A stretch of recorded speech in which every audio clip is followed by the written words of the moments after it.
Hello, everyone. Thank you for taking time today to be with us on Devotions with Steve.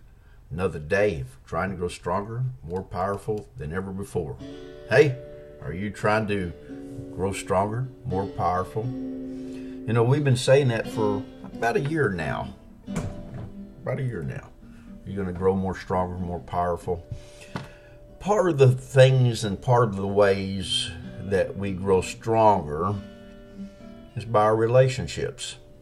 Now, I generally try not to get too tough on these little devotions, but today I'm going to give you something to consider. How's that? We find in the book of Chronicles, that Second Chronicles, in fact, the 18th chapter, where a man that God loved and he loved God, Jehoshaphat.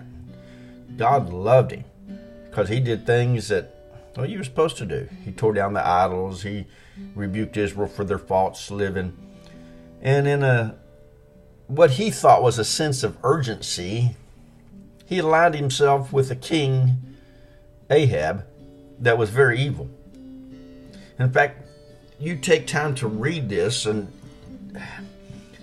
it was interesting, the fact that God loved him so much, but he was trying to tell him, hey, you're developing a wrong relationship with somebody that's dangerous. You ever done that? As a man, you might get involved with a young lady that was promiscuous and you weren't ready for it. As a lady, you might get involved with a young man that was promiscuous and you weren't ready for it, or you were ready for it. And your parents would say, that person's trouble, you better be careful. Huh? And sometimes that would be like a moth to a match, just attract you even greater.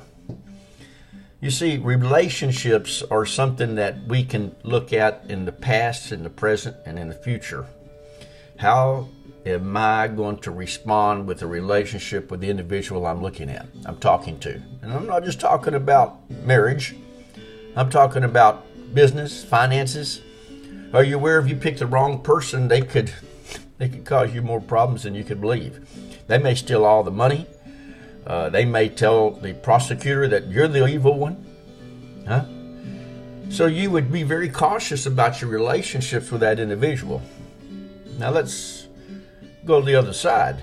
How about somebody that's trustworthy? How about somebody that can be there for you continuously? How about somebody that when things got real tough, you knew they was working as many hours as you were on the project.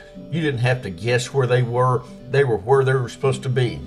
Man, that's the best financial relationship. Hey, a husband and a wife, and the wife looks at the husband and he's working 60 hours, 70 hours, 80 hours a week to try to help the family. It's easier for her to do the things she does, isn't it? Because she sees what he's put in. How about the last one? How about your relationship with God?